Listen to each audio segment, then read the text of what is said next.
याचसाठी केला होता अट्टाहास, याचसाठी केला होता अट्टाहास, याचसाठी केला होता अट्टाहास, याचसाठी केला होता अट्टाहास. श्रीमंताचा गोड भाव, श्रीमंताचा गोड भाव, याचसाठी केला होता अट्टाहास, याचसाठी केला होता अट्टाहास, याचसाठी केला होता अट्टाहास, याचसाठी केला होता अट्टाहास. श्रीमंताचा गोड भाव, श्रीमंताचा गोड भाव, आता निश्चिंतीने पावलो विसावा, आता निश्चिंतीने पावलो विसावा. कुंडलिया धावा दृष्टिया, कुंडलिया धावा दृष्टिया, भवतुरवाटे धारिया विकारे, भवतुरवाटे धारिया विकारे. नाम मंगळाची तेने भूमी, नाम मंगळाची तेने भूमी, दुकानी नोकरी बरी नोकरिया, दुकानी नोकरी बरी नोकरिया.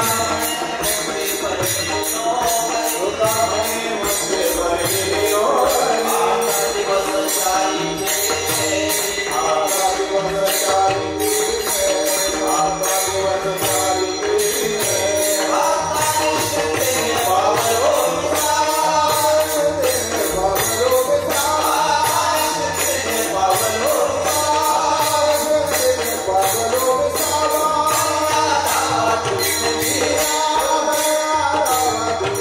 दुष्टिया, कुंडलिया दुष्टिया, भगवान कुमारी.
केला होता अट्टाहास, याचसाठी केला होता अट्टाहास, याचसाठी केला होता अट्टाहास, याचसाठी केला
कुंडलिया धावा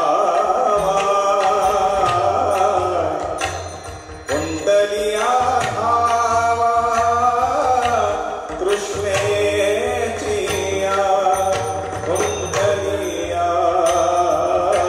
कुंडलिया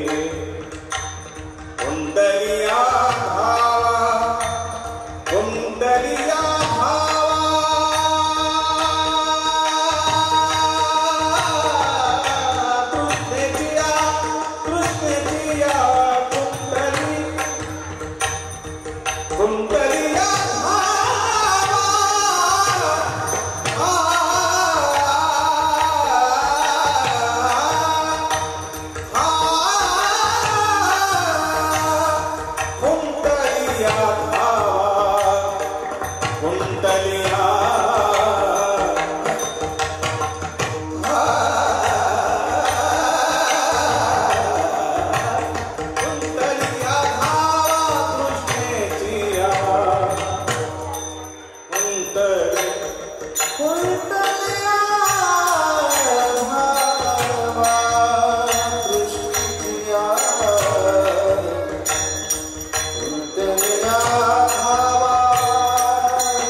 यासाठी केला होता अट्टाहास, शेवटचा दिस गोड भावा,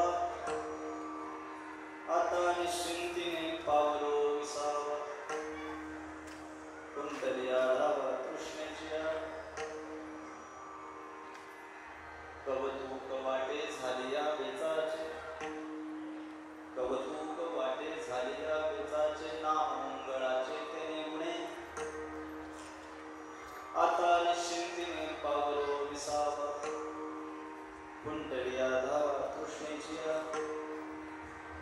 तुका म्हणे मुक्ती परिणिली नोवरी, तुका म्हणे मुक्ती परिणिली नोवरी, आता दिवस चारी खेळी मिळी, आता निश्चिंतीने पावलो विसावा. कुंडली आढावा तृष्णेची पांडुरंगा गुरु प्रथम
वारकरी संप्रदायाच्या कलशस्थानी विराजमान असणारे सिद्ध पुरुष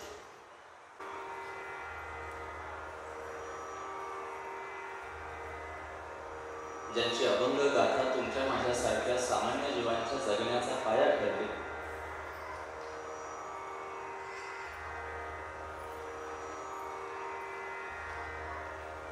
पंढरीश पांडुरंग परमात्म्यानं सुद्धा ज्यांना आपल्या हृदयाच्या जवळचं समजावं अशा श्रीमंत संत जगद्गुरू तुकाराम महाराजांचा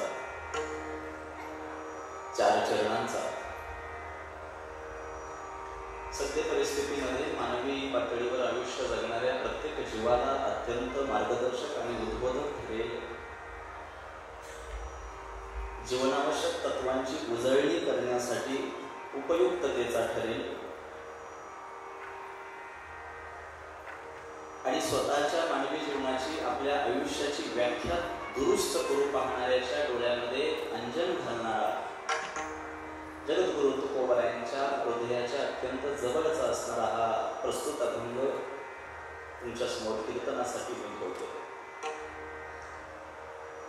नियोजित अभंगावर बोलण्यापूर्वी काहीसा परिचय, काहीसा परिहार वाक्याला देणं क्रमप्राप्त असतं.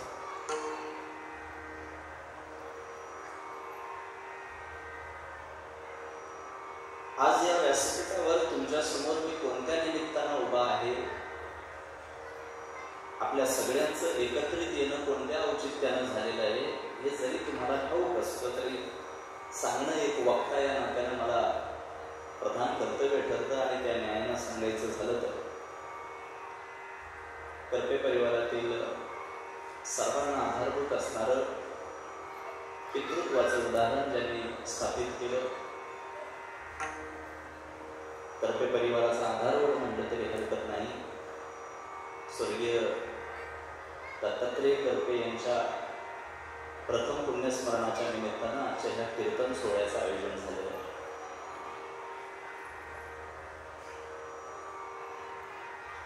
आजच्या ह्या कीर्तनाच्या संबंधानं कुठल्या कुठल्या महत्वाच्या विषयांना आपल्याला हात घालायचा आहे, कुठल्या विषयांवर प्रकाश टाकायचा हे मी तुम्हाला सांगेनच. पण तत्पूर्वी मला असं वाटतं की हे जे कीर्तनाचं व्यासपीठ आज या ठिकाणी उभं केलेलं आहे, या व्यासपीठाची जी गरिमा आहे, या व्यासपीठाचं एक जे गांभीर्य आहे ते गांभीर्य कमी होईल अशा पद्धतीच्या काही चुका आपल्या इथं झालेल्या आहेत, त्या आधी आपण दुरुस्त केल्या पाहिजे. त्यातली पहिली चूक अशी आहे की तुम्हाला बसायला खुर्ची दिल्यामुळे तुम्ही पायातली पादत्राणं काढायला विसरलेले आहात.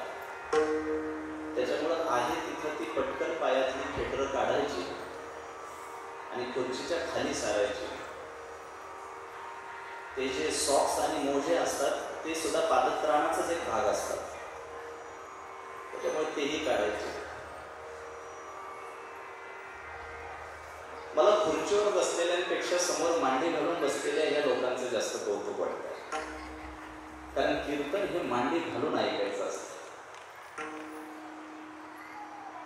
कीर्तनाचा या व्यासपीठाचा आणि खुर्चीचा दूरदूरपर्यंत संबंध नाही. पण आता ठीक आहे, आयोजकांना ते सांगणं आमच्याकडून थोडंसं कमी पडलं असेल, नाहीतर कीर्तन आणि खुर्ची ही समाजातली 2 टोकं आहेत. आणि म्हणून आता कर्मधर्म संयोगाला जर तुम्ही बसलेलेच आहात तर पायात पादत्राणं नसावीत. कीर्तन चालू असताना आपापसात शेजारच्याशी बोलणं मला चालणार नाही, मोबाईलमध्ये डोकावणं मला चालणार नाही. आणि ज्याला कीर्तन ऐकण्यामध्ये स्वारस्य नसेल त्याला घरी सोडण्यासाठी आमच्या बाहेर गाड्या उभ्या आहेत. परंतु कुठेही या व्यासपीठाची गरिमा कमी होईल, कुठेही कीर्तन विषयाचं गांभीर्य कमी होईल अशा पद्धतीची कृती मला इथे अपेक्षित नाही. करपे परिवारातल्या काही स्वयंसेवकांना आणि सदस्यांना मी सांगेन की आता पाठीमागून नंतर जी लोक येतील त्यांना रिकाम्या ज्या खुर्च्या आहेत तिथे मागेच बसवलं तरी चालेल. तर एकदा यांची आणि माझी साखळी जुळ आली की पुन्हा मध्ये चालत येणाऱ्यांचा मला व्यत्यय नको आहे. काही क्षणापूर्वी इथे सत्काराचा सन्मान देण्याचा जो छोटासा तुम्ही प्रयत्न केला तोही चालू कीर्तनात मला नको आहे. मला वाटतं की सुरुवातीला हे सगळ्या गोष्टी सांगितल्या की पुन्हा त्यावर बोलायला नको. अपेक्षित वेळेपेक्षा फार उशीर आपल्या कार्यक्रमाला सुरू करण्यासाठी झाला. माझं जे मूळ गाव आहे ते चाकण MIDCच्या हद्दीत येतं आणि आम्हाला जी ट्रॅफिकची परंपरा आहे ती जन्मजात मिळालेली. सकाळी 5:30 वाजता घर सोडलंय आणि 11:30ला इथे पोहोचलोय. येताना पुणे नाशिक हायवेचं जे कॉन्क्रीटकरण चालू आहे त्याच्यामुळे जवळपास 1.5 तासापर्यंत माझी गाडी 10च्या स्पीडने होती, फक्त 10च्या. पण आता ती उजळणी करण्यापेक्षा प्रवासात व्यत्यय आल्यामुळे इथे यायला उशीर झाला. पण मी आल्यानंतर ह्या सगळ्या ज्येष्ठांकडून एक परवानगी घेतली की आता जरी उशीर झाला असला तरी जी लोक मी येण्याच्या अगोदरपासून कीर्तन ऐकण्याच्या आग्रहानं इथं बसलेले आहेत, तर आजच्या दिवसाला न्याय मिळावा म्हणून मी थोडासा अतिरिक्त वेळ तुमचा घेतला तर हरकत नाही ना, एवढी फक्त परवानगी मला पाहिजे. कारण या व्यासपीठावरून जेव्हा लावणी मृदंग श्रुती टाळ घोष अशा पद्धतीनं हरिनामाचा जागर सुरू होतो, नामसंकीर्तन जेव्हा सुरू होतं, संत साहित्याच्या कुठल्याही अभंगावर जेव्हा भाष्य केलं जातं, मला असं वाटतं की त्याला सारवासारव करणं अपेक्षित ठरत नाही, तर त्याला उचित न्याय देणं गरजेचं आहे. आणि म्हणून थोडासा अतिरिक्त वेळ जर माझ्याकडून घेण्याची वेळ आली तर तितकी तुमची मला परवानगी असावी, एवढी फक्त दिलगिरी व्यक्त करतो. आपल्या सगळ्यांचा वेळ अमूल्य आहे. मला कल्पना आहे की आपल्या धकाधकीच्या जीवनातला फार अमूल्य वेळ खर्च करून आपण प्रत्येक जण इथे उपस्थित आहोत. पण मला असं वाटतं की केवळ औपचारिकता म्हणून इथे येऊन बसण्यापेक्षा आपल्या इथे येण्याचं, आजच्या दिवसाचा जो काही प्रसंग आहे त्या प्रसंगाला, आपल्या इथे येण्याला फलद्रुपता प्राप्त व्हावी, सार्थक प्राप्त व्हावं, इथे येण्याचं चीज व्हावं असं वाटत असेल तर आपण सगळ्यांनी मिळून आजच्या विषयाला न्याय देण्यासाठी एकाग्रतेनं आणि शांततेनं या विषयामध्ये समरूप झालं पाहिजे, एकरूप झालं पाहिजे. आणि समाजामध्ये आकाश महाराज एकमेव असं व्यासपीठ उरलेलं आहे की जिथं चांगलं ऐकायला मिळेल, ते म्हणजे हे व्यासपीठ आहे. फक्त एकमेव हे व्यासपीठ उरले जिथे आता चांगलं ऐकायला मिळेल. आणि तद्वत मला या गोष्टीची आठवण करून देणं, या गोष्टीला सातत्यानं अधोरेखित करणं गरजेचं वाटतं की महाराष्ट्रातला अजूनही एक विशिष्ट वर्ग या व्यासपीठाकडे किंवा कीर्तन विषयाकडे मनोरंजन म्हणून पाहतो की काय, करमणूक म्हणून पाहतो की काय, या अशा प्रकारची शोकांतिका मला समाजात पाहायला मिळते. कीर्तनात बसल्यानंतर पायातली पादत्राणं काढा हे वक्त्यानं सांगावं लागणं हा याचा पुरावा आहे की कीर्तन विषयाचं गांभीर्य अजूनही आमच्या मनावर आम्हाला बिंबवता आलेलं नाही.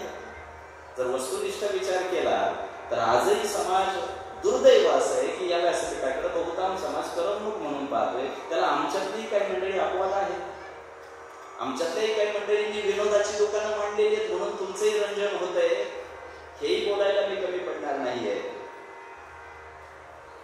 पण संतांनी आपल्या मराठी संस्कृतीची नैतिक एकता ठरवणारे हे जे व्यासपीठ आम्हाला दिलंय ते आमच्या रंजनासाठी, करमणुकीसाठी नाही, आमच्या आयुष्याची दशा आणि दिशा मला दुरुस्त करता यावी यासाठी हे व्यासपीठ आहे. आणि म्हणून मला तुमच्या सगळ्यांची एकाग्रता आणि शांतता आहे. थोडं गांभीर्यानं आपण हे सगळ्या गोष्टींकडे पाहिलं पाहिजे. मी इकडे येत असताना मी जेवढी धावपळ केली, जितक्या वेगानं येण्याचा प्रयत्न केलाय, मला असं वाटतं की ज्या पोटतिडकीनं माझ्याकडून तो प्रयत्न झाला तितकीच पोटतिडकी तुम्ही दाखवायला हवी. मला 1-2 जणांनी सांगितलं की महाराज आमची अपेक्षा होती की 12:30 पर्यंत जेवण सुरू करावं. म्हटलं आज 2:30-3:30 वाजेपर्यंत मी काही सोडत नाही. आता 3:30 म्हणून सुद्धा हे टाळ्या वाजवत आहेत, म्हणजे यांच्या अपेक्षा फार मोठ्या दिसत आहेत माझ्याकडे. पण अत्यंत खेळीमेळी प्रसन्न वातावरणामध्ये मला अपेक्षा आहे की आपण आज कीर्तन विषयाकडे पाहावं. जगद्गुरु तुकोबारायांचा जो अभंग मी तुमच्या समोर ठेवतोय, गायनाचार्यांनी जो अभंग त्यांच्या सुस्वरामध्ये तुमच्या समोर आळवला, मृदंगाचार्यांनी, तबलजींनी आणि टाळकऱ्यांनी जी श्रवणीय साथ यांना दिली, संगीतबद्ध केलेल्या त्या सुस्वरातून जो तुकोबारायांचा अभंग आता तुम्ही ऐकलेला आहात, त्या अभंगाचा आधार घेत काही संत साहित्यातील सिद्धांतांना, तत्वांना आणि वैचारिक मंथनाला आपण सुरुवात करतोय. तर मला असं वाटतं की तितक्या एकाग्रतेनं आणि तितक्या शांततेनं तुम्ही एकत्रित व्हावं. विठ्ठल विठ्ठल.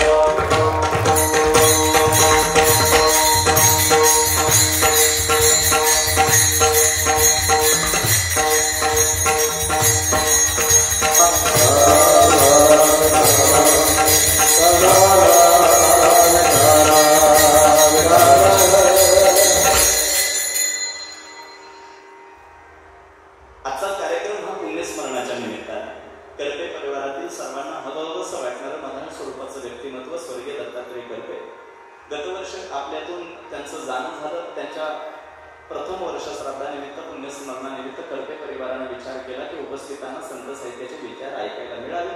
आणि तद्वत त्यांनी गेल्या अनेक दिवसांपासून अनेक महिन्यांपासून माझ्या सहकार्यांच्या संपर्कात राहून मला इथे नेविषयी आग्रह धरला. आज इथे आल्यानंतर माझ्या मनामध्ये पहिला प्रश्न निर्माण झाला की उपस्थितांना कोणत्या विषयावर आपण लक्ष वेधून घेण्यासाठी प्रवृत्त करावं. तर जगद्गुरु तुकोबारायांचा जीवनाच्या संबंधानं अत्यंत उपयुक्त, अत्यंत मार्गदर्शक, अत्यंत उद्बोधक ठरेल असा अभंग माझ्या नजरेसमोर उभा राहिला. गेल्या अनेक महिन्यांमध्ये सातत्यानं जेव्हा पुण्यस्मरणाच्या निमित्तानं मला कुठे बोलण्याची संधी मिळते तेव्हा तुकोबारायांच्या याच अभंगाला मी अधोरेखित करतो. कारण जगद्गुरु तुकोबारायांनी जीवनाच्या संबंधानं मनुष्य पातळीवर कुठली महत्वाकांक्षा गरजेची आहे त्या महत्वाकांक्षेला अधोरेखित ज्या अभंगात केलं तो आजचा अभंग आहे. यासाठी केला होता अट्टहास. मला असं वाटत नाही की इथं बसलेल्या कुठल्याही माणसाला हा अभंग नवा असेल. सगळ्यांना या अभंगाचे शब्द ऐकिवात असतीलच. आपण यासाठी केला होता अट्टहास, यासाठी केला होता अट्टहास. इथे आल्यानंतर जेव्हा माझ्या लक्षात आलं की प्रचंड उशीर होऊन सुद्धा, इथे पोहोचण्यासाठी इतका विलंब होऊन सुद्धा इतक्या मोठ्या प्रमाणात लोक कीर्तन ऐकण्यासाठी जागेवर बसून आहेत. तुमच्या ह्या निश्चयाकडे पाहून मलाही म्हणावं असं वाटतं की यासाठी केला होता अट्टहास. याही संबंधाने मला तो अभंग महत्वाचा वाटतो. पण आम्हाला मानवी पातळीवर आमच्या दैनंदिन जीवनामध्ये कुठे हा अभंग लागू पडतो याच्यापेक्षा जगद्गुरु तुकोबारायांच्या मुखातून जेव्हा हे अभंगाचे शब्द बाहेर पडले असतील तेव्हा ते आयुष्याच्या कुठल्या टप्प्यावर होते याची समीक्षा करणं आजच्या कीर्तनात महत्वाचं आहे. मी सगळ्यात अगोदर सुरुवातीला एका गोष्टीचं प्रतिपादन करतो की जगद्गुरु तुकोबारायांचं किंबहुना वारकरी संप्रदायातल्या कुठल्याही संतांचं काव्य किंवा अभंग रचना ही फक्त मराठी साहित्याचा अविभाज्य घटक नाही, तर त्यांना स्वतःच्या आयुष्यामध्ये आलेल्या स्वानुभवांची अभिव्यक्ती म्हणजे ते अभंग आहे. कुठल्याही संतांनी फक्त शाब्दिक शृंगारानं नटलेलं काव्य तुमच्या रंजनासाठी तुमच्या समोर ठेवलेलं नाहीये, हे सगळ्यात अगोदर स्पष्ट करून घ्या. अनुभवे आले अंगा ते या जगात येतच आहे. तुका म्हणे चाकोनी सांगे माझा अनुभव आहे अंगे. आयुष्याच्या त्या त्या टप्प्यावर त्या त्या प्रसंगी आलेल्या स्वानुभवांची अभिव्यक्ती म्हणजे संतांचे अभंग आहे. आणि म्हणून अभंग फक्त गिरवणं या ठिकाणी अभिप्रेत नाही, तर संतांचे अभंग स्वतःच्या आयुष्याशी ज्या दिवशी जोडता येईल त्या दिवशी आम्हाला अभंग जगता आले असं म्हणता येईल. आणि मग आजचा अभंग जगद्गुरु तुकोबारायांच्या सुद्धा हृदयाच्या अत्यंत जवळचा आहे असं मी वारंवार का म्हणेन, कारण जगद्गुरु तुकोबारायांनी पहिल्यांदा स्वतःविषयी बोलण्याचा आग्रह आजच्या अभंगात धरला. जगद्गुरु तुकोबारायांचं ज्यांना ज्यांना प्राथमिक आयुष्य माहिती असेल त्यांच्या लक्षात येईल की जगद्गुरु तुकोबारायांनी कधीही स्वतःच्या दुःखाचं भांडवल केलं नाही. उभ्या आयुष्यात जगद्गुरु तुकोबारायांसारखे सिद्ध पुरुष कधीही स्वतःबद्दल बोलताना दिसलेले नाही. थोडं गांभीर्यानं ऐका. कधी वेळ मिळाला तर तुकोबारायांचा गाथा अभ्यासून पहा. तुकोबारायांचा गाथा अभ्यासल्यानंतर लक्षात येईल की त्यांचा प्रत्येक अभंग, त्यांचा प्रत्येक वाक्प्रचार हा जगदोद्धाराची, लोककल्याणाची भाषा बोलतो, स्वतःच्या आयुष्याची नाही. आणि जेव्हा पूर्ण आयुष्यभर जगद्गुरु तुकोबाराय लोकव्यवहारामध्ये सक्रिय असताना सुद्धा जनकल्याणाची आणि जगदोद्धाराचीच भाषा बोलताना दिसते, तेव्हा आजच्या अभंगामध्ये तुकोबाराय स्वतःबद्दल का बोलतात याची थोडी समीक्षा झाली पाहिजे. बोलतात तुकोबाराय यासाठी केला होता, यासाठी केला होता अट्टहास. विचारलं काही वारकऱ्यांनी तुकोबांना भंडारा डोंगरावर जाऊन, तुकोबा तुमच्या जीवनाकडे जितक्या जवळून आम्ही आजपर्यंत पाहिले तुम्ही कधीही स्वतःविषयी आम्हाला बोलताना दिसले नाही, पण आजच्या अभंगामध्ये मात्र तुम्ही स्वतःच्या आयुष्यातली एक गोष्ट अट्टहासानं सांगताय की यासाठी केला होता अट्टहास.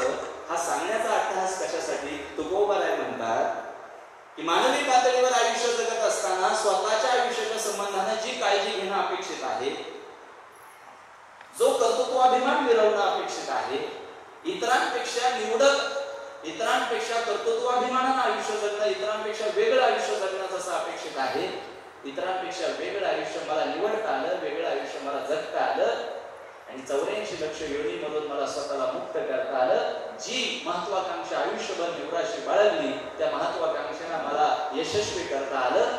याकरता अभिनिवेशाने मी माझा अट्टहास या ठिकाणी सांगतोय की यासाठी केला होता अट्टहास. कशासाठी अट्टहास केला? शेवटचा दिसू गोड व्हावा. आजचा कार्यक्रम पुण्यस्मरणाच्या निमित्ताने माझ्या समोर काकांची प्रतिमा ठेवलेली आहे. त्यांच्या प्रतिमेला हार घातलेला आहे, त्यांच्या समोर फुलं वाहिलेली आहेत. मला दिसत नाही, तुम्हाला दिसत असेल. पहा एकदा तिथे हार घातलाय का? पाना तरी हलवा. मी याच्याबद्दल काही भांडण नाही झाले. एवढं चिंताग्रस्त का दिसतात? एकदा समोर पहा, हार घातलाय, फुले वाहिली, एकाच गोष्टीचा साक्षात्कार स्वतःला करून द्यायचा आहे. आपण काय करायचं? इथे कीर्तनाला आलेल्या प्रत्येकानं स्वतःला एकाच गोष्टीचा साक्षात्कार करून द्यायचा आहे की जशी ह्या काकांच्या फोटोसमोर फुलं वाहिलेली आहेत, जसा त्यांच्या प्रतिमेला हार घातलाय, एक ना एक दिवस आपल्याही फोटोला असा हार.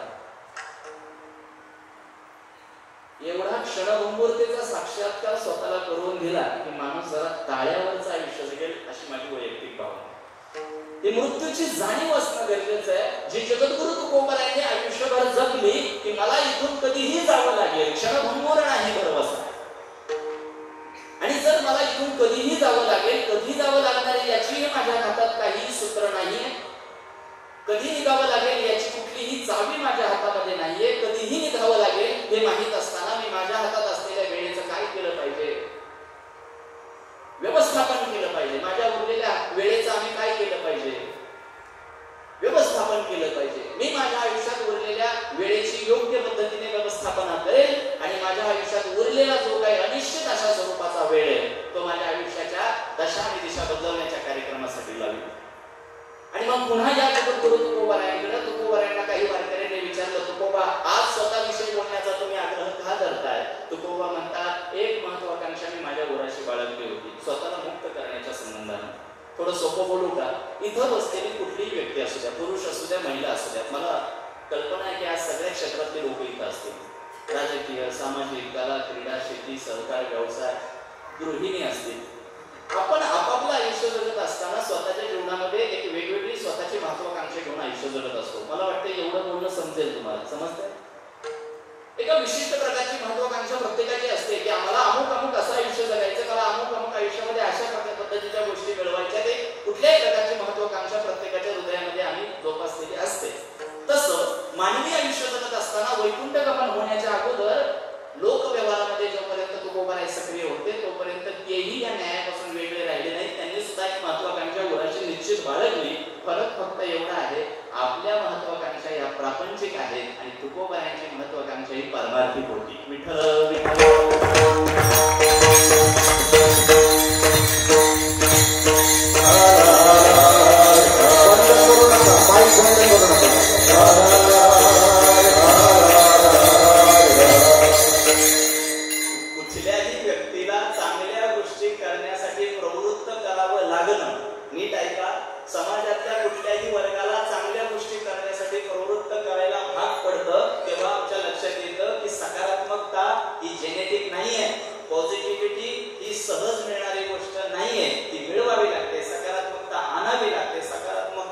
पेरावी लागते. जगद्गुरु तुकोबारायांच्याही लक्षात आलं की हा समाज स्वतः चांगलं आयुष्य जगण्यासाठी प्रवृत्त होणार नाही, यांना प्रवृत्त करावं लागेल. म्हणून जगद्गुरु तुकोबारायांनी स्वतःच्या आणि इतरांच्या जीवनातला फरक स्पष्ट केला. हे इतरांना जमलं नाही, स्वतःच्या आयुष्यात उरलेल्या वेळेचं व्यवस्थापन कोणाला करता आलं नाही, एक विशिष्ट प्रकारची स्वतःला मुक्त करण्याच्या संबंधानं महत्वाकांक्षा कोणाला जोपासता आली नाही. जरी कोणी जोपासली तरी त्यांना यशस्वी होता आलं नाही. मला यशस्वी होता आलं, स्वतःला मुक्त करण्याच्या संबंधानं मी यशस्वी झालो. आणि त्या दिवशी साफल्यपूर्तीचा उच्चार तुकोबारायांनी मांडला की याजसाठी केला होता. याजसाठी एक बोलू का? जेवढी लोक आता लक्ष देऊन ऐकतात त्यांच्यासाठी सांगतो. तुम्ही आतापर्यंत कसं आयुष्य जगत आले मला माहिती नाही, पण इथून पुढच्या जीवनामध्ये तरी असं आयुष्य जगण्याचा प्रयत्न करा की आयुष्याच्या शेवटच्या टप्प्यामध्ये स्वतःची पाठ फुटून म्हणता आलं पाहिजे की यासाठी केला होता. जीवनामध्ये 4 गोष्टी तरी अशा करा. मला माहिती नाही की तुमच्या मागचा भूतकाळ कसा आहे, डझंट मॅटर, त्याच्याशी आपल्याला आज काही करतो. बाकी झालं पाहू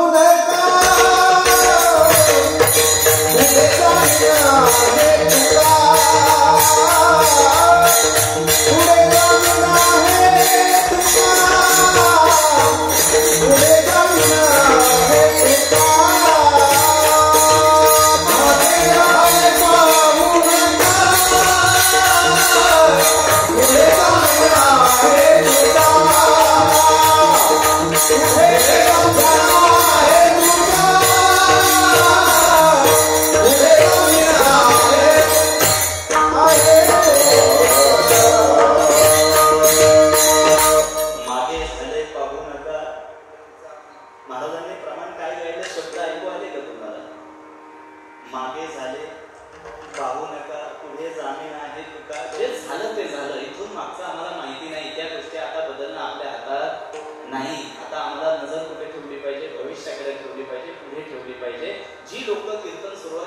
लक्ष देऊन ऐकतायत त्यांच्यासाठी आजच्या अभंगाला खऱ्या अर्थानं परिपूर्ण करणारा एक महत्वाचा विचार अधोरेखित करतोय.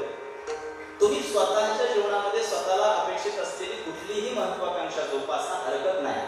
कुठल्याही गोष्टी मिळवण्याच्या संबंधानं महत्वाकांक्षा जोपासत असाल हरकत नाही. फक्त आयुष्यामध्ये जेव्हा शेवटच्या टप्प्यावर तुम्ही स्वतःच्या जीवनाकडे वळून पाठीमागे वळून पाहाल तेव्हा 4 गोष्टी तरी अशा असाव्यात की स्वतःची पाठ ठोकून तुम्हाला म्हणता आलं पाहिजे की यासाठी केला होता म्हणता आलं पाहिजे तुम्हाला. आमच्या परिसरामध्ये एखादं मंदिराचं बांधकाम सुरू झालं तर त्या मंदिराच्या बांधकामामध्ये आमच्याही खिशातल्या रुपयाची एखादी वीट असावी. स्वतःच्या मुलांच्या शिक्षणाचा खर्च कोणीही करेल, स्वतःसाठी घर कोणीही बांधेल, स्वतःच्या चरितार्थासाठी दिवस रात्र कोणीही पडेल, पण आपल्याही कुटुंबाच्या व्यतिरिक्त एखाद्या मुलाचा गरीबाच्या घरचा शिक्षणाचा खर्च आम्ही घ्यावा. जेव्हा आमच्या चरितार्थाची भांडण संपते, आमच्या चरितार्थाची उदरनिर्वाहाची धावपळ खुंटते, त्याच्यानंतर ज्या समाजामध्ये आम्ही वावरतोय त्या समाजासाठी आमचं काहीतरी दायित्व आहे हे लक्षात घेऊन जेव्हा रचनात्मक आणि संस्थात्मक कामं तुम्ही हातात घेता तेव्हा इतरांमध्ये आणि तुमच्यामध्ये वेगळेपण निश्चित होतं. आणि जगद्गुरु तुकोबारायांनी हा साफल्यपूर्तीचा विचार यासाठी मांडला की जे इतरांना जमलं नाही ते मी करून दाखवलं आणि म्हणून याचसाठी केला होता. याचसाठी थोडं आणखी सोपं बोलू का? आजचा कार्यक्रम आहे पुण्यस्मरणाच्या निमित्तानं. पुण्यस्मरण या शब्दाची व्युत्पत्ती जर व्याकरणाच्या संबंधानं तपासून पाहिली तर ती अशी आहे की तुम्हाला तुमच्या जीवनामध्ये करता आलेल्या मिळवलेल्या पुण्यांचं स्मरण करता यावं असा दिवस आहे पुण्यस्मरण. थोडस सामान्य पातळीवर येऊन तुम्हाला चिंता करून मी बोलतोय, ज्या दिवशी आपल्या पुण्यस्मरणाला अशी लोक एकत्र येतील तेव्हा आपल्या पुण्यांचं स्मरण कसं करावं या बाबतीत त्यांना अडचण होऊ नये एवढी तरी पुण्य कमवावी.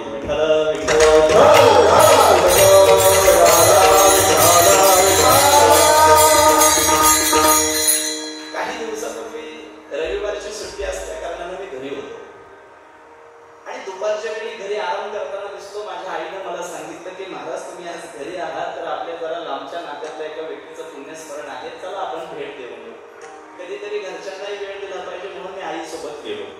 तिथे पुण्यस्मरणाला पोहोचल्यानंतर मी बघितलं असं प्रतिमा त्या ठिकाणी जी ठेवलेली आहे त्याला हार घातलेला आहे, फुलं वाहिलेली आहे, अमुक प्रकारचा कार्यक्रम पार पडला, लोक अशी बसलेली आहेत. आता चैतन्य महाराज आले म्हणून त्या कुटुंबातल्या लोकांनी माईक हातात दिला आणि म्हटले तुम्ही 2 शब्द बोला, श्रद्धांजली वाहा. आता बोलायचं म्हटल्यानंतर ज्या व्यक्तीच्या पुण्यस्मरणात आपण तिथे बोलायचे त्या व्यक्तीबद्दल आपल्याला थोडी तरी प्राथमिक माहिती पाहिजे, स्वाभाविक आहे. पण लांबचं नातं असल्या कारणानं मी कुठल्या प्रकारची माहिती मी घेतली नव्हती, मला ती माहिती प्राप्त नव्हती. मग आता उभं राहिल्यानंतर माईक हातात घेतल्यानंतर अडचण होऊ नये म्हणून मी काय केलं, ज्यांचं पुण्यस्मरण होतं त्यांचा एक तरुण मुलगा तिथे उभा होता, त्याला मी हाक मारली. त्याला म्हटलं जरा पटकन तुझ्या वडिलांबद्दल 4 गोष्टी मला सांग ज्या उल्लेख करायला मला औपचारिकता म्हणून तरी पुरेशा होतील.